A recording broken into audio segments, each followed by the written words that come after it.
So good evening, Al. Yes, my brother, we have reconnected, as the saying goes. So Good. yes, in keeping with the format, then if you can regurgitate, and then I will respond. Okay, yes, I'm glad Dr. Beverly Lindsay is with us. Diamond Travels, who's been Yes, very much so. known you over the years, but also has been a major supporter of this series as well. Derek, Sonia, Nigel, and no doubt we're going to hear from all of those as we go through the program. So, Al, tell us about your background and who were your heroes as you started to understand your place in this country and the wider world.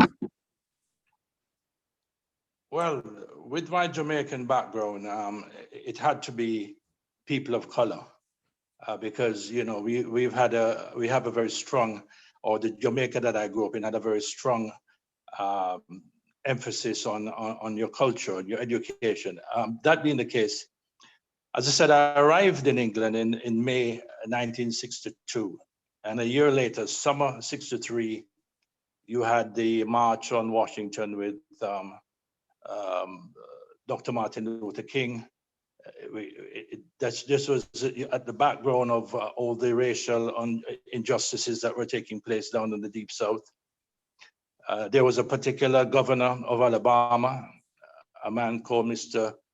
Wallace, who made a statement: segregation today, segregation tomorrow, segregation forever. And it is against that background, where dogs were let loose on defenseless women, people were being beaten up, that this march took place. And this man, as I said, despite the negativity, he still had a dream. Until a year later, in '64, in South Africa, in Joburg, Nelson Mandela, walking to face the courts when he was on a charge of treason and an old sabotage and a number of charges. His life was on the line. And yet that man made sure he wore his traditional gear and his back was straight. There was no hint of surrender, no hint of groveling. And those things left indelible marks on me. Yeah, great. Abdul?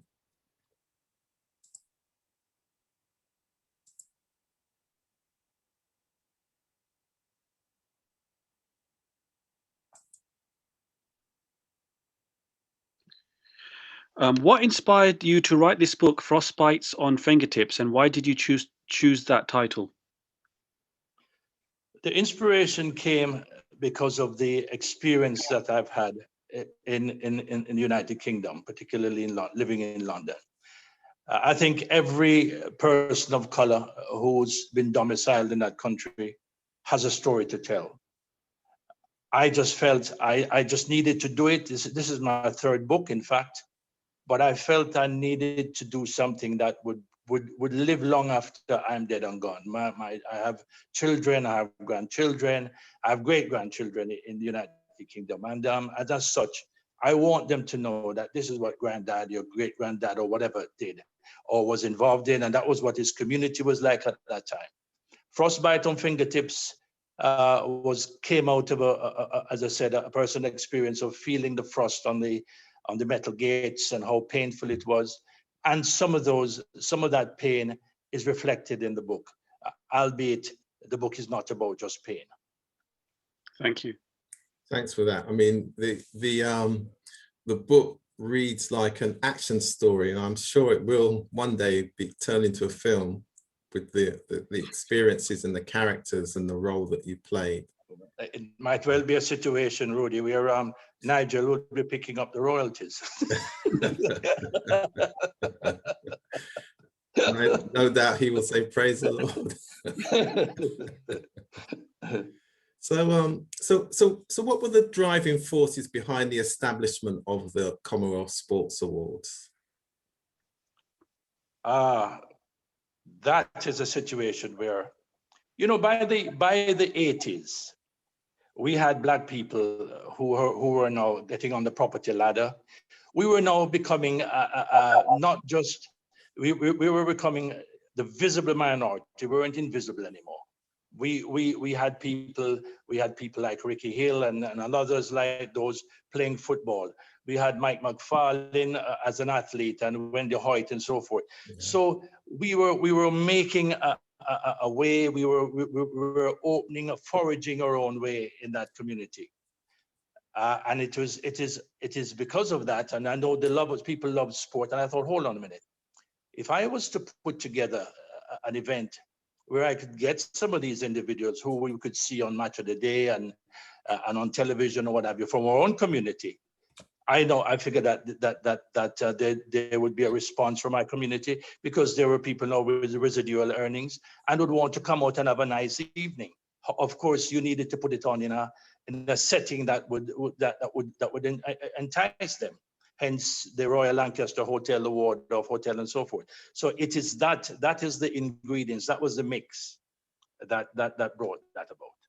Yeah, it was excellent, and I went to those many earlier days in the 80s. I was definitely there. I remember, and of course, there's something that you said there as it related to the stars in the community actually getting the recognition from their community as well, which is always important.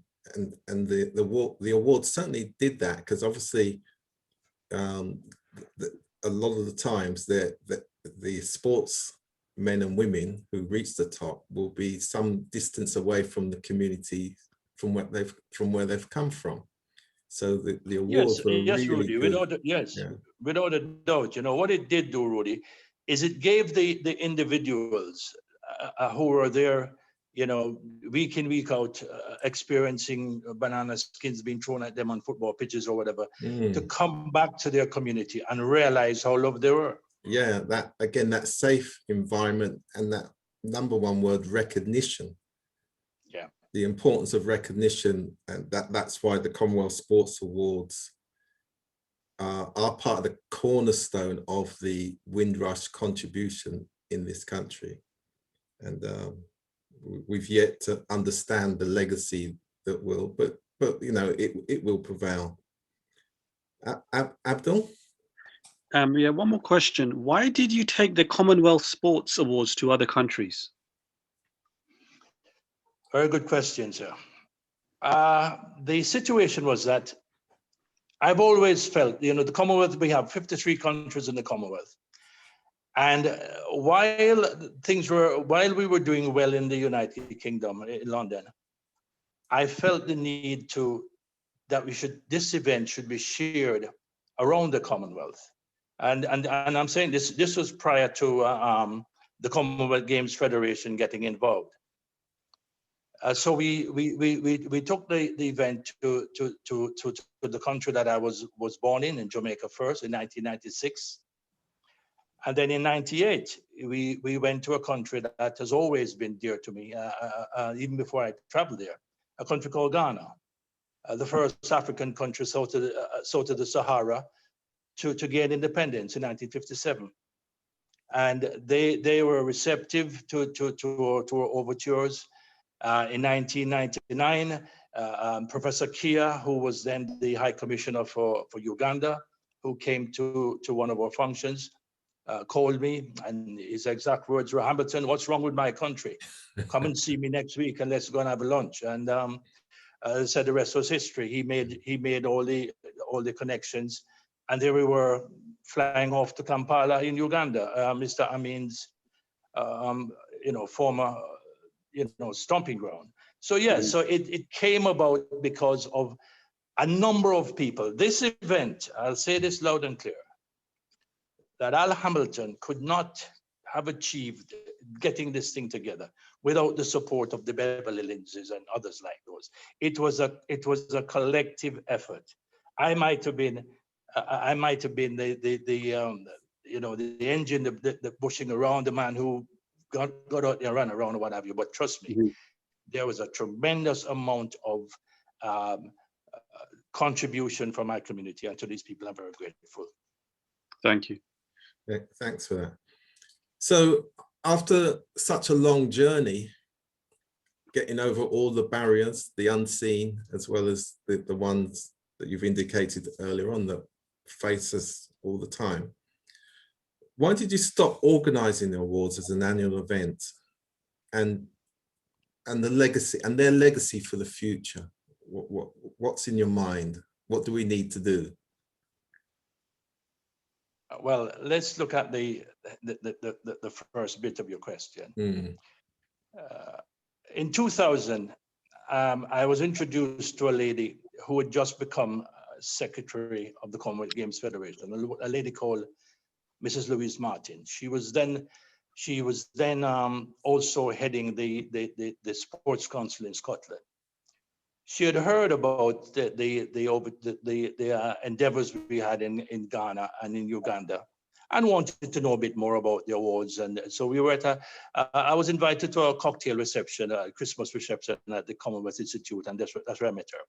Anyway, one thing led to the other, and she said, well, listen, I think that what you're doing is a fantastic job. I'm going to try to get the federation behind it and all that sort of thing, which was great. And I really appreciated the support she gave. In 2004, we traveled to Ghana for the second time. In fact, when we went to Ghana, the government mandated that we came back for our 25th anniversary. So all the funding, everything was already in place, even though there was a change of government. It was on their statute books. So she came out with us. We went out in March of that year and stayed at Labadi Beach Hotel. And yes, so a number of things would go. Let's fast forward the situation was that in 2005, the Commonwealth Games, the Commonwealth Secretariat in association with the Commonwealth Games Federation hosted an evening at the Commonwealth Secretariat to announce the formal recognition or the bringing in of the fold into the fold or whatever of the Commonwealth Sports Awards. And that was done by the then Secretary General was Sir Don McKinnon out of New Zealand. Mike Fennell, who was the then president of the Commonwealth Games Federation, was also there, and so too was Louise Martin. So we had a great night. Everything was looking forward. As it turned out, the Commonwealth Games in 2006 were due to be held in Melbourne, Australia, and the organizing committee had heard about our event and wanted to host it as a precursor to the games. As it turned out, Mrs. Martin called me to point out that there was a conflict of the dates because there's an individual who was closely linked to Her Majesty the Queen, and he was hosting a garden party, and that would have conflicted with the date. It was on the same date that we were. Anyway, the long and the short of it is that it would look very, very bad for having something to do with Commonwealth, two functions on the same evening. Right. So I was asked if I could pull back because this was might be the last time that Her Majesty the Queen would be able to fly to go to Australia. Reluctantly, we did so. Then the situation sort of moved on.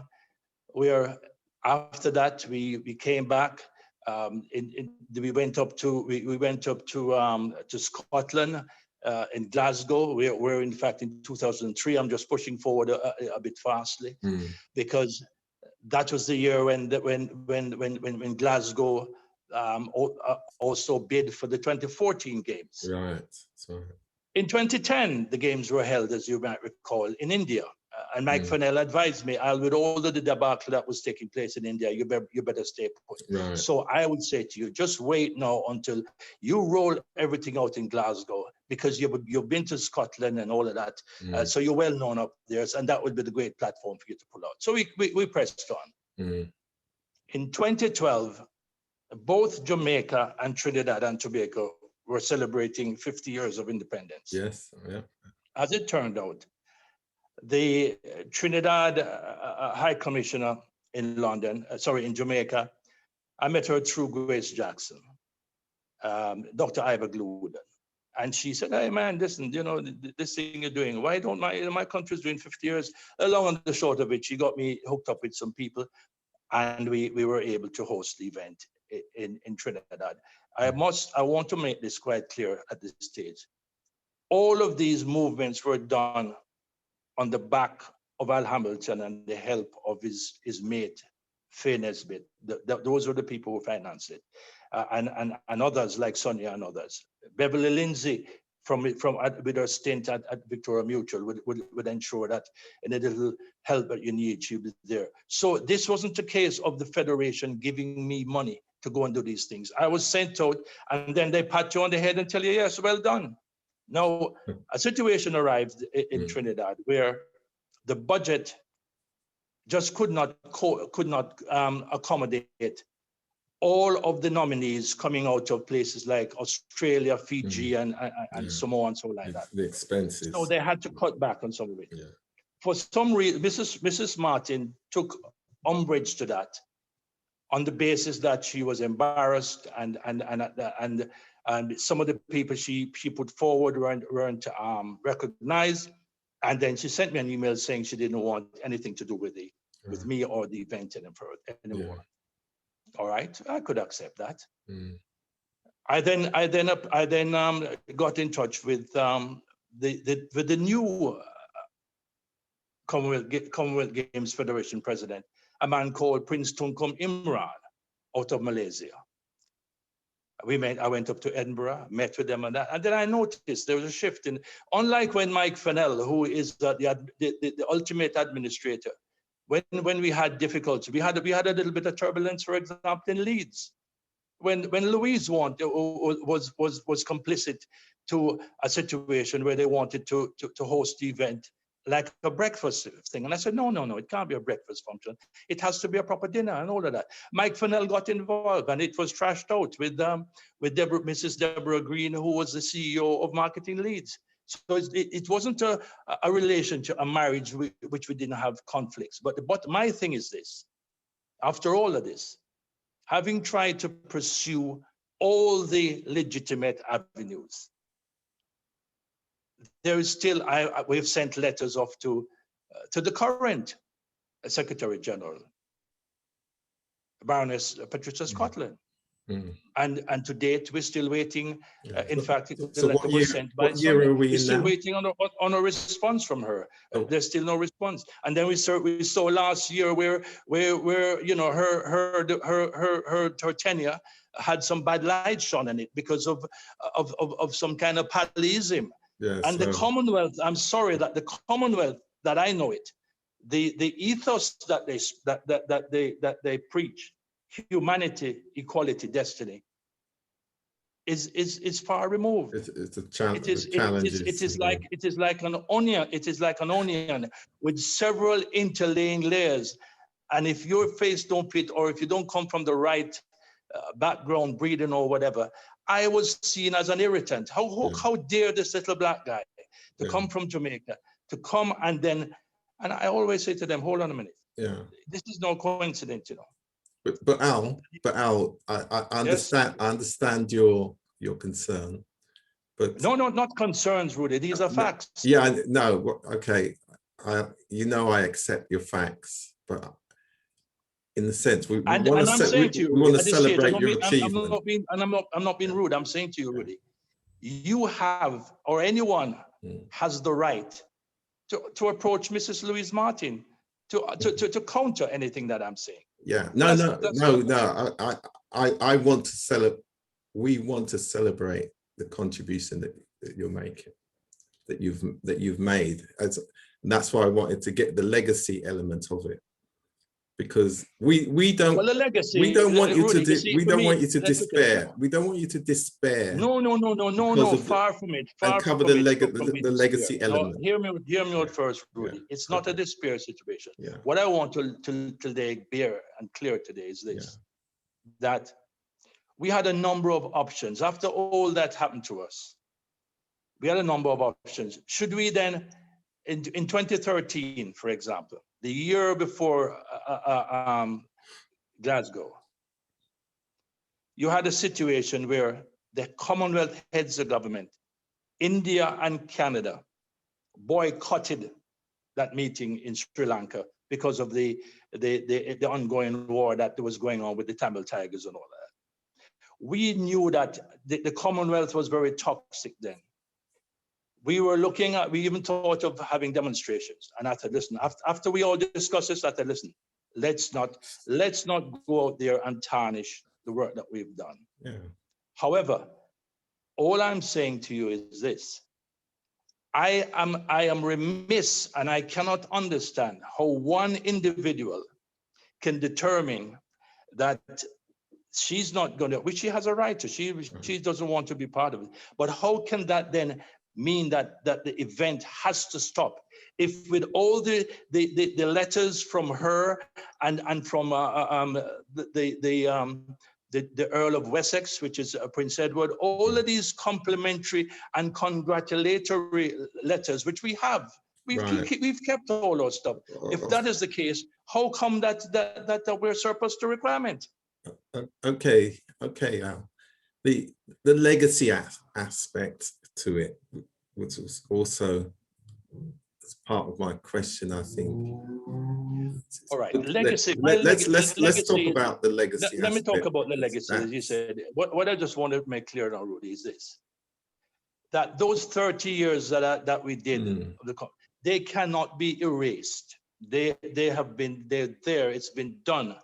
So that is it for me. Yeah. That is the legacy. Okay. Well, noted. Your friend, your great friend for over 30 years, Ricky Hill, who actually wrote the foreword to your book, Frostbites on Fingertips, he said of you, a pioneer, a visionary, a man of integrity and inspiration who exudes humility and kindness. So what is your response to that? Well, when you hear something like that, Ricky and I go back well over 35 years. Yeah. He and his wife, Sharon, they've been stalwarts, big time supporters of the event. I've watched their two children, Shane and Shauna, grew up. And, so when I saw things like that, yes, the only thing I can say is thanks, because it makes you humble. Yes, thanks for that. Right, we're going to open up to, I'm going to ask Beverly, Lindsay, Nigel, Sonia, Derek, this is your opportunity. If there's anything you want to say in the last few minutes as we count down. Yes, good evening. Evening. Hey, babe. No, I think it's afternoon where you are. Good evening, everyone. Thank you very much for inviting me here. Hal, we go back from the early 80s. True lovely. I'm really honored and, to be a part of your journey. And through Victoria Mutual, my days of Victoria Mutual and Diamond Travel, we were able to support many of your events in those early days.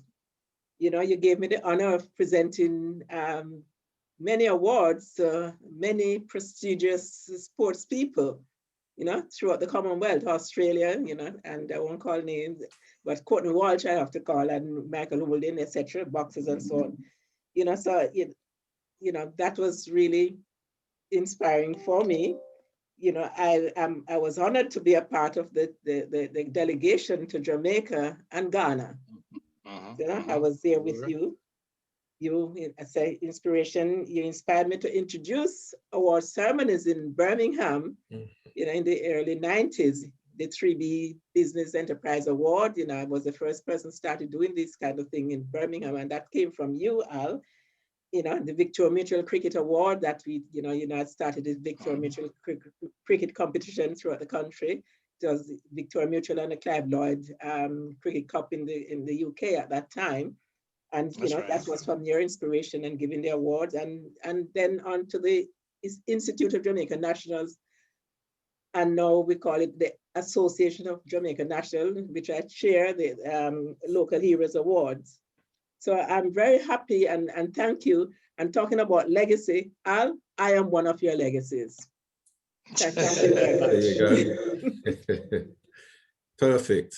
And again, it's those people who inspire you, and Beverly is just one of those who can tell you to your face, but a lot of people They would have seen how the event was structured and the awards. And as I said, recognition.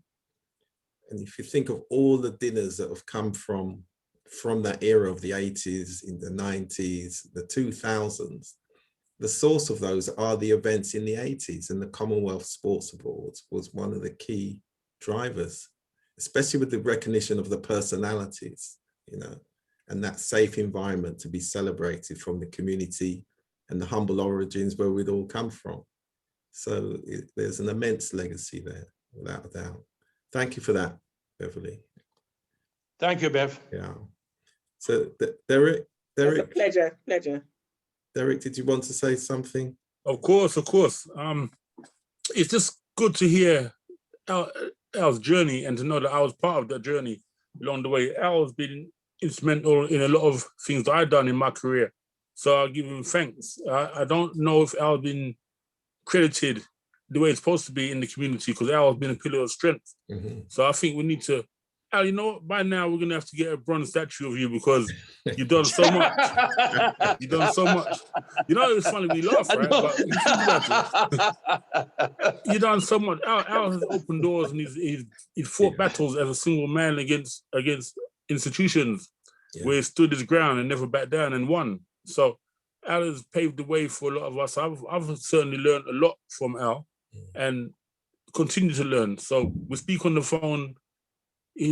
All those miles away, we're still in contact on an almost daily basis.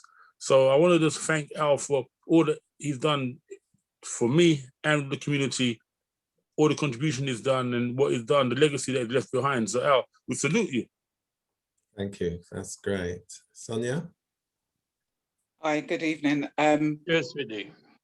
Sorry, Sonia, darling. Al calls me his daughter, but I started off with Al as a gym slip, I'd say, because I was one of these people that actually grew up in the 80s, watching sports, loved sports, done everything about sports. Our relationship started with buying tickets. And I was one of these ladies that worked in the corporate world, but always had a laptop, or not a laptop. I used to walk around with one of these Mac PCs in the back of my car. Yeah. I came to buy tickets off Al, and he realized that, oh, she can type, oh, she can organize, right, she's coming on board. And what's really, which cemented me to continue my journey with him and to this day and do all these table talks, is Al was someone that showed us as young, upward coming Black, I would use the word Black members of the community, we didn't have to look to the United States to see our heroes or sheroes. Yes. They were here on our doorstep. Yeah. So it was really lovely getting dressed. Once a year, we knew it didn't matter what the ticket cost. We knew that one night we were going to be able to endorse ourselves and we were quite much people of the 80s, where we were enjoying our life, enjoying spending our money, but we were doing it amongst our own people and people of other communities, but we were enjoying what we had cemented from our forefathers that had come here and built the UK. We were able to celebrate that with the world and show them what we can do from our homegrown talent. So it was, although Al had celebrated people of the Commonwealth, a lot of the people that we mingled with were people that we thought, like Derek, that were untouchable to us as local community people. Mm-hmm. We could, for one night, let our hair down, mix and mingle with them, but celebrate what they have achieved. And for Al, Frostbites on Fingertips is just the tip of the iceberg, because the Commonwealth Sports Awards has got so many stories that he hasn't unfolded to the world. He is the blueprint of the community for for events like dinner and dances in the UK. Mm-hmm. It's from hymn sheet that we've actually had loads of other sporting events. Yeah. And all of this isn't, for me personally, I feel aggrieved. We talk about this all the time. And he says, oh, Sonia, it doesn't matter. I don't need to be awarded. But I personally, if I could do it and someone would help me, I would like us to celebrate what he has achieved for us, because we celebrate too many when they're gone. Al is here in the living. We should be celebrating what he cemented. If you look through the journey of the 4 decades that he's put in that book, that was no mean feat. Yeah. I don't want to go into our little conversation over the last few days of what is being experienced by other people, of our culture. Al done those works when it was raw. And what the beauty, and I'll finish off by just saying, I would like to salute you, Al, because I'm saying to you from the depth of my heart, I grew through your hands in learning how to navigate myself through this world, which we call the working world. But there's one rules for one and another for others. But we have now, through you, created our own world that we're quite comfortable in our skin with. And we should be able to sit on any door, at any table, at any board meeting, and celebrate what we have endured through people like yourself and events like yourselves. And I can tell the story because I've lived it. Absolutely, Al. So it's those three powerful words: recognition, justice, development. So it's an integral part of how our community survives and will continue to survive. And it's stalwarts like yourself. And there's others. In just a short phrase, without cutting you, but just like we celebrate the Malcolms, the Maya Angelos, and all the people across the river, we have Beverly sitting there, we have Al sitting here, we have Derek sitting here. That is 3 generations of knowledge, wealth, and something to look up to, that we pass that baton back to the generations that's coming in behind us. In order for the children here in the UK to know where they're going, we need to know where we're coming from. And the 3 at this table are in itself, including you as well, are people who have cemented things that we need as stepping stones. And we certainly will do, because regardless of what people say about our community, the culture prevails, because we wouldn't be here if it wasn't for the previous generations. That's right. They survive, we will survive, our children and great-grandchildren will survive, and we will continue to communicate through the generations. We're unstoppable. For sure. And the likes of Al is someone that's made it a beautiful UK, and we know we're okay. Exactly. Al has paved the way. You know, Al does great things. I was going to say he has done a great thing, but he does great things, and I don't know if we recognize over here what we've got. I mean, even myself, I look at when there was with Frank Bruno, when he's on TV, I was actually studying and doing good for the community. The community had a champion among them, but not recognizing the champion. And with Al, we have a champion that we have to recognize. Yeah, and Al understands, those of us who work within the system and the infrastructure, that lots of it has to be done behind the scenes. If you're going to be effective, if you're going to get change, if you're going to open gates and create pathways for people, that's the reality. And so there is a price, but, you know, as we've said before, generations before us, as Al, the first thing Al said, didn't he, about Martin Luther King, Nelson Mandela, look at the price that we're prepared to pay. That's how it is. And I guess it always will be. So we salute you, sir. Nevertheless. Thank you all very much. Is Nigel around or what? Is he logged off or what? He's showing. Nigel, are you around? Yes, he is. Good evening, everybody. Good evening. Good evening. Hi, Nigel. Hi, Nigel. Good evening. Listen, it's good to see, you know, as far as I can say, being his son and so forth, it's humbling to see my dad being honored and people, you know, appreciating what he's done over the time, because me being a young man, watching him come up as a child, going through the hardships, the trials and tribulations, the adversary, racial tension, all these things makes me very proud to see that, you know, he's finally getting some form of recognition. He's a trailblazer, you know. He's had to go through bricks, walls, glass, you name it, being a black man in this society of the British system, where we're not able to progress much as easier as our white counterparts or other people. Yeah, it's amazing. So, I mean, all I have to say is I salute him, and you know, just keep doing your thing, Dad. Yes, and thanks, man. I remember Nigel as a little boy. It would have been nice to see him. I remember the little boy in the suit. Why are you hiding behind the camera? There you go. I'm here I am. I remember All the right, little no, boy. okay, Yeah, I know. I've changed so much since then, you know. yeah. So where are you in Jamaica? No, I'm at home. It's just that I'm hot at home at the moment. So Oh, you look like you. Alice in Jamaica, isn't it? yeah. yes, he is. Yes, He very is, much so. he is. Mhm. So most importantly, Nice to see you. Al has And never you, yes, never nice to given see you. up. So just before we come to the end, I'm going to give Abdul from Ealing Libraries the opportunity to say the last word. Yeah, I just want to say thank you so much. Just before you do that, Abdul, the Commonwealth Games will be held here in this country, 28th of July through to the 8th of August 2022. In Birmingham. In Birmingham, UK.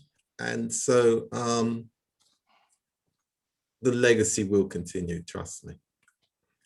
Abdul, over to you. Yeah, just want to say thank you, Rudy, and thank you, Al, for bringing this great evening together, and Derek, Beverly, Sonia, and Nigel. It's been a great evening, and it's really been really inspiring to hear Al's story. Thank you all so much. Thank you very much, all, and good night, and take care. Thank you. Good night, Al. Thank you so much. Look after. Thank you so much for everything. Rudy. Sure, lovely. We'll talk. We'll do that. Okay. All the best. Thanks, Rudy. Appreciate it. Bye, everyone. Good night, everybody. Good night. Bye. Bye now.